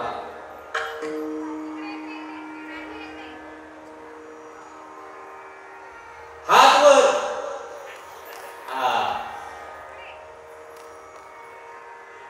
आपापलेच हात वर करा. ती बाई दुसऱ्या बाईचा हात वर. झाली माझी वेळ संपली आता. हा जो शेवटचा प्रोटोकॉल आहे तो थोडासा व्यवस्थित पाळावा. दोन्ही हात वर, एक टाळी, एक मुखात भजन करायचं. ठोबार कुमार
कीर्तन किती तास सुरू होतं त्याच्यापेक्षा कीर्तन ऐकणारा कुठल्या भावनेनं कीर्तन ऐकतोय, कीर्तनातला कुठला तत्व सिद्धांत आम्ही आमच्या जीवनाशी जोडतोय. मला कल्पना आहे आपल्या सगळ्यांची वेळ अमूल्य आहे, पण जेव्हा आग्रहानं तुम्ही सगळी मंडळी कीर्तन ऐकण्याच्या भूमिकेतून इथे उपस्थित राहतात, 150-200 किलोमीटर रोजचा प्रवास करून आमच्यासारखा एखादा संत साहित्याचा अभ्यासक किंवा वक्ता या ठिकाणी पोहोचतो, तेव्हा या सगळ्या विषयाला यथोचित न्याय देता यावा इतकाच माझा प्रामाणिक प्रयत्न असतो. जगद्गुरु तुकोबारायांचा जो अभंग मी तुमच्यासमोर मांडला होता त्याच्यावर यथोचित संदर्भासहित स्पष्टीकरण देण्याचा प्रामाणिक प्रयत्न मी केला आहे. अभंगाचे शब्द असे की याच्यासाठी केला होता अट्टहास, शेवटचा दिवस गोड व्हावा, आता निश्चिंतीने पावलं विसावा, कुंडलिया धावा कृष्णेच्या. स्वतःच्या आयुष्याची जबाबदारी स्वतः घेऊन कर्तृत्वाभिमानानं कर्तृत्व संपन्न आयुष्य जगण्यासाठी प्रेरित करणारा अभंग. तिसऱ्या चरणात तुकोबाराय म्हणतात कौतुक वाटे झाले या वेचाचे नाममंडळाचे देणे गुणे. आणि शेवटच्या चरणात तुकोबाराय म्हणतात तुका म्हणे मुक्ती परिली नोवली, आता दिवसचारी खेळी मिळी. ज्या मुक्तीला मिळवण्याच्या संबंधानं प्रयत्न केला ती मुक्ती आता नव्या नवरीसारखी आमची वाट पाहतीये. कशी वाट पाहतीये? नव्या नवरीसाठी आमची वाट पाहतीये. तुकोबारायांचा शाब्दिक शृंगार भल्या भल्या नीतिवेत्ते आणि तत्ववेत्यांना सुद्धा लाजवेल, ताकदीचं काव्य देणाऱ्यांना सुद्धा मार्गदर्शक ठरेल असा तुकोबारायांच्या काव्याचा हा शृंगार आहे. माझी वेळ संपलेली आहे. जाता जाता विनंती एवढीच करेल की पुण्यस्मरणाच्या निमित्तानं जेव्हा कीर्तन ऐकण्याची संधी आम्हाला प्राप्त होते तेव्हा अशा कीर्तनामधून केवळ औपचारिकता म्हणून बाहेर पडण्यापेक्षा, स्वतःचं रंजन करून घेण्यापेक्षा स्वतःच्या आयुष्याला एक कन्स्ट्रक्टिव्ह डायरेक्शन कसं देता येईल, एक रचनात्मक दिशा कशी देता येईल याचा प्रामाणिक प्रयत्न आपण केला पाहिजे. वारकरी संप्रदाय आणि वारकरी संप्रदायाचा जो जागवलेला इतिहास आहे, समाजाची नैतिक इयत्ता ठरवण्याचा मानदंड आम्हाला जर कोणी दिला असेल तर तो वारकरी संप्रदायाने दिला. अनेक संप्रदाय अनेक पंथ समाजामध्ये होऊन गेले, पण वारकरी संप्रदाय हजारो वर्षांपासून आजही अबाधित राहिला. याचं कारण वारकरी संप्रदाय हा तत्वनिष्ठ संप्रदाय, व्यक्तिनिष्ठ संप्रदाय नाही. इथं बसलेल्या कुठल्याही व्यक्तीला जर एक साधा प्रश्न मी विचारला, काका तुमच्या खिशामध्ये 1 रुपया आहे, तुमच्या खिशामध्ये 1 रुपया आहे आणि माझ्याही खिशामध्ये 1 रुपया आहे, मी माझ्या खिशातला 1 रुपया तुम्हाला दिला, तुमचा खिशातला रुपया मला घेतला, दोघांकडे किती झाले? 1च रुपया. उत्तर बरोबर आहे तुमचं. पुन्हा एक माझा प्रश्न आहे की तुमच्याकडे एक सुंदर विचार आहे, माझ्याकडे एक सुंदर विचार आहे, माझा सुंदर विचार तुम्हाला घ्या, तुमचा सुंदर विचार मला घ्या, दोघांकडे किती सुंदर विचार होते. त्याच्यामुळे समाजामध्ये सगळ्यात जास्त फायदेशीर देवाणघेवाण जर कोणती असेल तर ती पैशांची नाही, विचारांची देवाणघेवाण. आणि विचारांची देवाणघेवाण करू पाहणारं वारकरी संप्रदायाचं हे उंचीचं व्यासपीठ जे आम्हाला संतांनी दिलं, मला असं वाटतं की वारकरी संप्रदायाच्या संत साहित्याच्या तत्वसिद्धांतांच्या अधिपत्याखाली आपण स्वतःचं आयुष्य सुशोभित केलं पाहिजे, स्वतःच्या आयुष्याला दिशा दिली पाहिजे. ज्या जगद्गुरु तुकोबारायांच्या जीवनावर आज आपण प्रकाश टाकण्याचा प्रयत्न केला, भाष्य करण्याचा प्रयत्न केला, त्या जगद्गुरु तुकोबारायांना सुद्धा जर एक मार्गदर्शक वाटाड्या म्हणून स्वतःच्या जीवनामध्ये तुम्ही स्वीकारलं तर त्यांनी दिलेली तत्व, त्यांनी दिलेले एथिक्स, त्यांनी दिलेली मार्गदर्शक नीतिमूल्य आपल्या आयुष्याला तलाटणी दिल्याशिवाय, परिवर्तन केल्याशिवाय राहणार नाही. हा आजच्या कीर्तनाचा मूळ विचार होता. येणाऱ्या काळामध्ये तुमच्या आयुष्यातली खरी संपत्ती तुम्ही कमवलेले पैसे आणि धनसंपत्ती नाही, तर तुमच्या आयुष्यातली खरी संपत्ती म्हणजे तुमच्या पोटी आलेली जी काही संतती आहे ती खऱ्या अर्थानं तुमची संपत्ती. आणि म्हणून या संततीला तो संत साहित्याचा विचार देण्याचा आपण प्रयत्न करायचा आहे. स्वर्गीय दत्तात्रेय काकांना मी भावपूर्ण श्रद्धांजली वाहतो. आजच्या पुण्यस्मरणाच्या निमित्तानं उपस्थित झालेले कर्ते परिवाराचे नातेवाईक असतील, आप्तसोटी असतील, पंचक्रोशीतील विविध स्तरातील, जिल्हा स्तरातील मान्यवर असतील, आपल्या सगळ्यांच्या येण्याने या परिवाराला या दुःखातून बाहेर पडण्याची निश्चित बळकटी मिळेल अशी आशा व्यक्त करतो. पुन्हा एकदा जगद्गुरु तुकोबारायांच्या निवेदक अभंगाचा विचार करत असताना, विषयाला न्याय देत असताना कुठेही वेळेचा अपव्यय झाला असं जर तुम्हाला वाटलं असेल तर दिलगिरी व्यक्त करतो. येणाऱ्या काळामध्ये आपल्याला एक निरोगी समाज घडवण्यासाठी संत साहित्याचा आणि हा संत वाङ्मयाचा विचार वारंवार अधोरेखित करत राहणं काळाची गरज आहे. या विचारावर आरूढ होऊन पुनश्च एकदा झालेली सेवा जगद्गुरु तुकोबारायांच्या चरणी समर्पित करतो. आज संदीप भाऊ असतील, या परिवारातली सगळी मंडळी असतील, तुम्ही सातत्यानं संपर्कात राहून मला इथे निवशी आग्रह धरला. सप्तशृंगगडावरील अधिकारी माझे मित्र दहातोंडे माऊलींच्या या परिवाराचे नातेसंबंध असल्या कारणानं त्या माझ्या गोड मित्रांना मला इथे येण्याविषयी खास विनंती केली, आग्रह केला आणि तोच संबंधानं आपल्या सगळ्यांच्या दर्शनाचा झालेला लाभ अविस्मरणीय आहे. पुण्यस्मरणाच्या दृष्टीनं काकांना भावपूर्ण श्रद्धांजली वाहून येणाऱ्या काळामध्ये त्यांच्या परिवाराकडून अनेक संस्थात्मक रचनात्मक विधायक कामं व्हावी आणि लोकोपयोगी समाजोपयोगी काम करणारी येणारी पिढी त्यांच्या घरामध्ये जन्माला यावी अशा पद्धतीची भावना व्यक्त करून मी माझ्या वाणीला विराम देतो. ज्ञानेश्वर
मला सांगायला आनंद वाटतो की 1995 साली ज्यावेळेला सुरुवात त्याची जागा घेतली त्याचं शाखेचं जागे गेलं आणि 2002 इतकी आर्थिक चालू झाली. म्हणजे समाज कार्यामध्ये त्यांनी जे मोबदला दिलेलं आहे, योगदान दिलेलं आहे ते कुणी कधी विसरणार नाही. शेवटपर्यंत श्री फाउंडेशन, श्रीगुरु, श्री मंगल कार्यालय, टेलिसमाज नाशिकचं संभाजी मंडळ, टेलिसमाज नाशिक त्याच्यामध्ये त्यांचा मोठा सहभाग होता. त्यांचं कार्य कुणीही कधी विसरणार नाही. सर्वांच्या वतीने मी त्यांना नम्रपणे कृतज्ञता व्यक्त करतो. जय संताजी. हे वागे तोषावे तोषोनी मज जावे पसाय दाणे जे खरांची व्यंकटी सालो तया सत्कर्मी गती वाढो भूता परस्परे पडो मैत्र जीवांचे दुरितांचे तिमिर जाओ विश्व स्वधर्म सूर्य पाहो तो जे वांचिल तो ते राहो प्राणी जात वर्षभर सकळ मंडळी ईश्वर निष्ठांची मागी आली अनवर्त भूमंडळी भेट तू तया होता चला कल्पतरूचे आरव चेतना चिंतामणीचे गाव बोलले जे अर्णव पियुषांचे चंद्रने जे अलांचन मार्कंड जे तापहीने ते सदाई सदा सज्जन सोयरे हो तू किंबहुना सर्व सुखी पूर्ण होनी तिन्ही लोकी बलिजवाधिक पुरती अखंडित आले ग्रंथ उपजीवे विशेषी लोकीये दृष्टा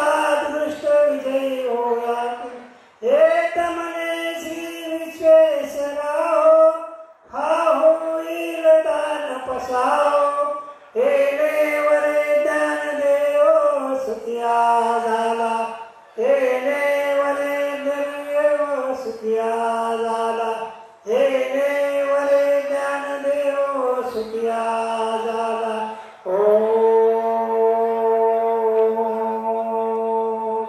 शांती शांती शांती ओ शांती शांती शांती रामकृष्ण हरी. आता सगळ्यांनी पूर्ण भोजन केल्याशिवाय कोणी जाऊ नये अशी आपल्याला सगळ्यांना विनंती करते. परमानंद होती.